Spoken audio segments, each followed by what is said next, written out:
everyone, my name is Rankinton. My train number is 298287.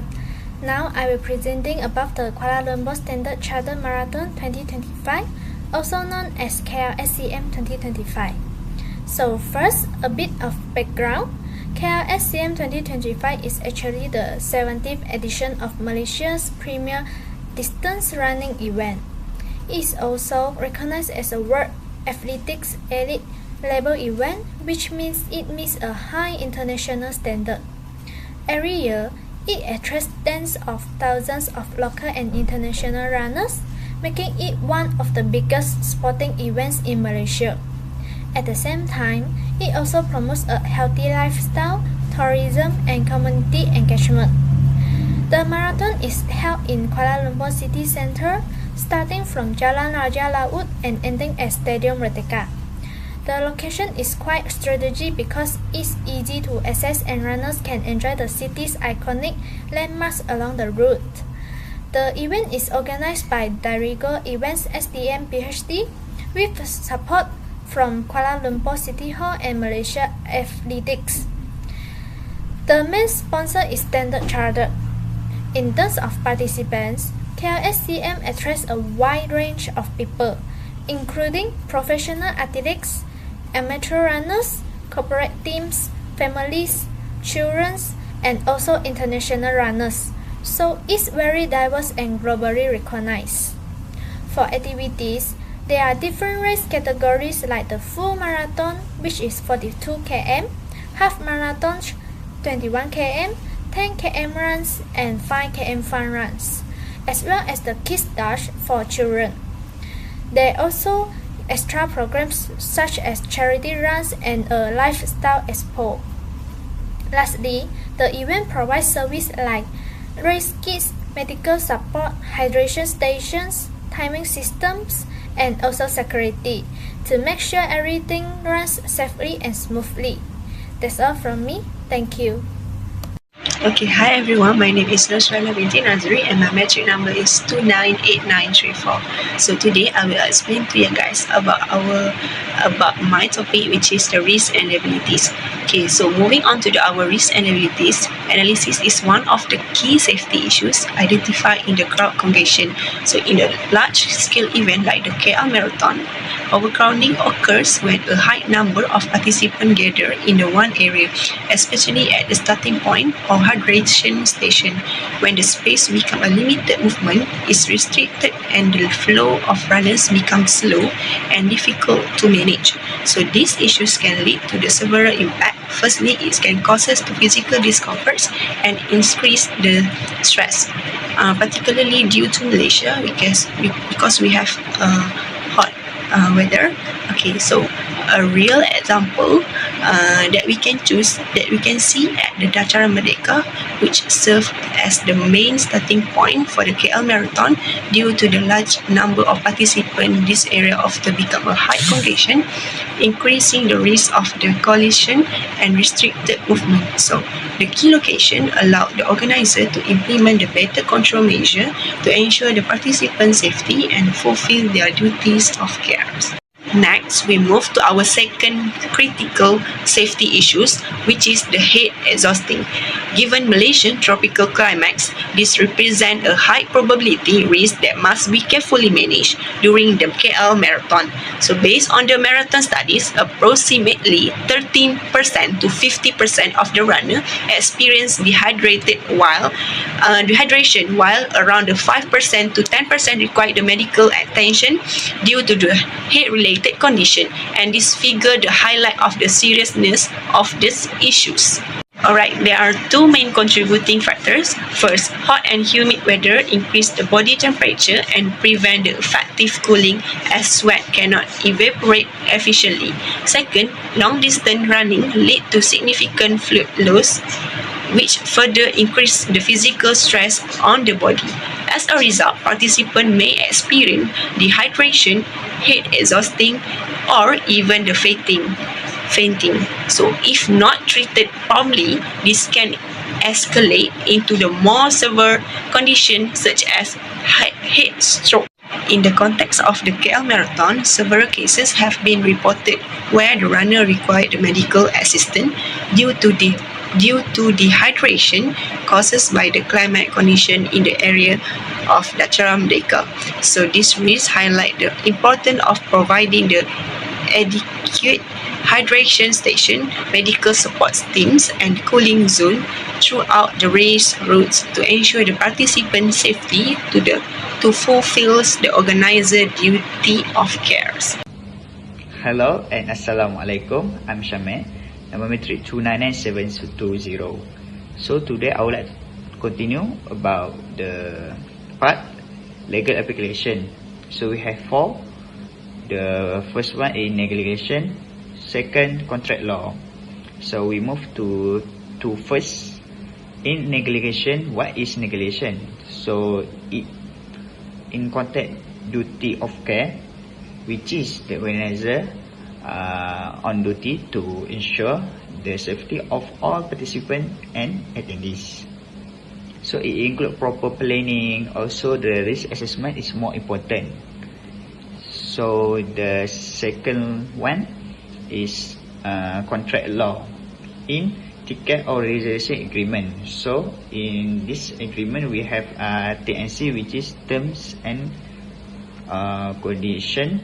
Like the register process usually include the the term outline and the responsibility of both party. So in context breach of contract, if organizer fail to deliver what's we promise in the agreement, so we move to another 2 legal application, which is the thirdly is Food Act 1983 and also the fourthly Trade Description Act 1972. So in we go to Food Act. So in Food Act safety standard in Malaysia, the organizer must ensure the vendor comply with health and safety regulation, including the proper handling and hygiene practice. So for deliverability for bone illness, if participants suffer from bone illness like to food provided in the event, so the organizer may elevate their fair to ensure compliance with the food safety standard. So for the last one, food description, as we know, is about good or service that provide. So the misleading advertising, the first point, if the event promote certain features such as celebrity participant, they are not delivered, this is not include demand misleading under the act. So the next, consumer protection, like participant will feel misled have made ground for a complaint of legal action based on false advertising or miscommunication. Hi, Assalamualaikum. My name is Nukaria binti Abdul Wahab. My matric is 302060. So today I would like to explain about ethics and responsibility. For the first is duty of care. For duty of care, the organizer is responsible to ensure the safety and well-being of all participants, staff and spectators. This includes proper route planning, court control, hydration station and medical support. For example, if runner experience heat exhaustion due to lack of water station or slow medical response, it shows a failure in duty of care. So safety planning must be done properly. Next is honesty. The organizer must provide accurate and truthful information about the event, such as race distance, road condition and facility. For example, if the road is actually difficult but promoted as easy, participants may not be prepared, which can lead to injuries and dissatisfaction. Other than that is fairness. Fairness means all participants must be treated equally without bias. Rules must be applied consistently to maintain the integrity of the marathon. For example, if some runners are allowed to start early or break rules without action, it creates unfair advantage and affect the credibility of the event. Next is transparency. Transparency is about being open and clear in sharing important update or change. Participants must be informed early about anything that may affect them.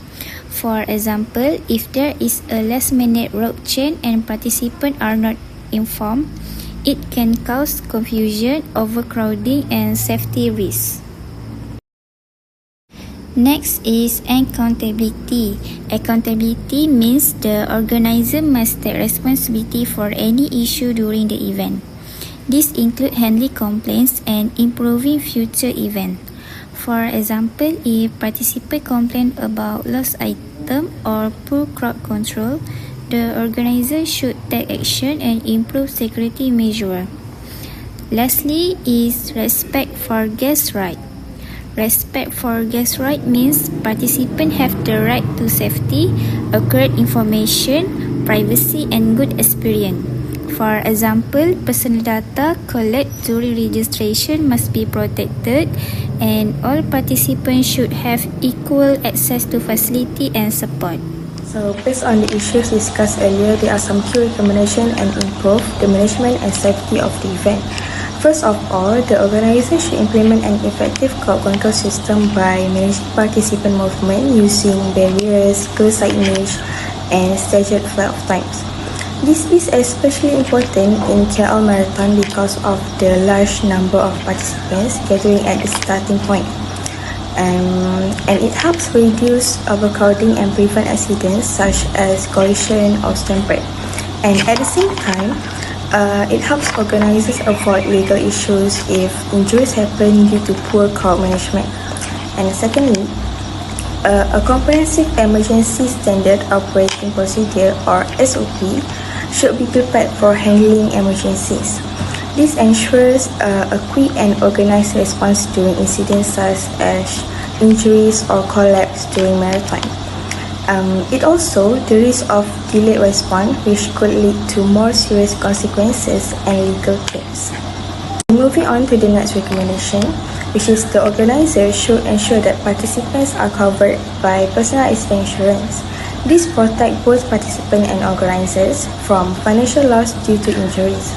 In events like KL Marathon, where physical activity is intense, so this is especially important. It also reduces disputes and shows accountability in event management. And lastly, organizers should enhance security measures by deploying sufficient security personnel and monitoring system at key locations. This helps to prevent theft, crowd disorder, and unauthorized access. And it also protects participants' belonging and personal safety throughout the event. And overall, it reduces organizers' liability for security and related incidents. So, to include, these recommendations are important to ensure the marathon, the event is conducted safely, efficiently, and professionally.